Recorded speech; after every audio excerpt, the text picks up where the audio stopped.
মামলার জামিন শুনানি ছিল। সেই মামলাতে আমরা বিজ্ঞ আদালতের কাছে জামিনের প্রার্থনা করেছি।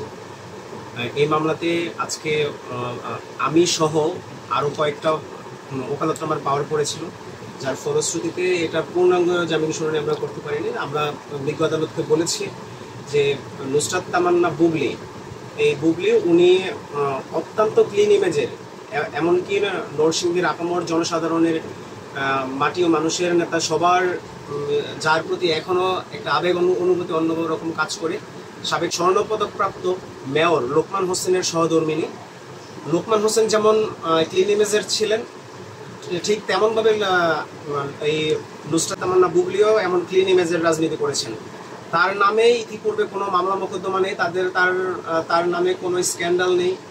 নুসরাত তামান্না বুবলি এই মামলার সাথে কোনোভাবেই সম্পৃক্ত নয়। এই মামলাটা আপনারা জানেন তেজগাঁ থানার 14/9/25 এই মামলাতে নুসরাত তামান্না বুবলিকে শোন অ্যারেস্ট দেখানো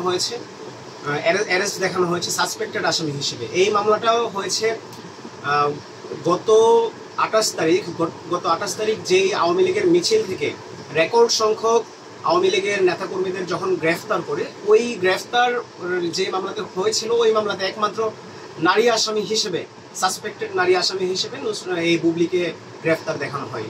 মূলত সাবেক সাংসদ ছিলেন, যেহেতু ওনার পলিটিক্যাল একটা, ওনার হাজব্যান্ডের পরিচয় আছে, এলাকার লোকজনের জন্য ওনার দায়বদ্ধতা আছে। সেই দায়বদ্ধতার জায়গা থেকে দেশরত্ন জননেত্রী শেখ হাসিনা ওনাকে যখন সংরক্ষিত মহিলা আসন থেকে এমপি মনোনয়ন করেন এবং উনি জনগণের ভোটে এমপি নির্বাচিত হন, জনসাধারণের ম্যান্ডেট নিয়ে এমপি নির্বাচিত হবার পর তখন উনি যে রাজনীতির সাথে সম্পৃক্ত ছিলেন, কিন্তু বিগত যে সর্বশেষ সংসদ ছিল সেই সংসদের উনি এমপি ছিলেন না।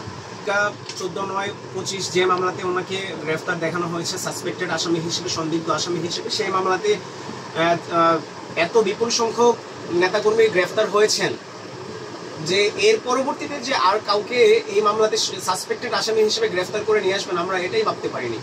আর ওই মামলাতে উনি যদি ওই জায়গাতে স্পটে থাকতেন, উনি মহিলা মানুষ হিসেবে তো এমন, আর একজন সাবেক সাংসদের স্ত্রী, সাবেক মেয়রের স্ত্রী সাবেক সাংসদ হয়তো এইসব মিছিলে যাবেন না, এটাই খুব স্বাভাবিক। আমরা বিজ্ঞ আদালতকে এটা বোঝানোর চেষ্টা করেছি যে উনি মিছিলে ছিলেন না। ওই মিছিল থেকে যাদের অ্যারেস্ট করা হয়েছে রেকর্ড সংখ্যক, এর পরবর্তীতে একমাত্র মহিলা আসামি হিসেবে ওনাকে এই মামলাতে গ্রেফতার দেখানো হয়েছে। ওই মিছিল উনি ছিলেন না। আদালত জামিন আবেদন নামঞ্জুর করেছেন। আমরা পরবর্তীতে যেহেতু ওনার শারীরিকভাবে উনি অসুস্থ, ওনার ফুসফুসের সমস্যা আছে, লিভারের সমস্যা আছে, শারীরিকভাবে অসুস্থ, আমরা সেই ক্ষেত্রে ওনার ডিভিশনের জন্য বিজ্ঞ আদালতের কাছে প্রার্থনা করব এবং উচ্চ আদালতে আমরা যাওয়ার জন্য প্রস্তুতি নিব।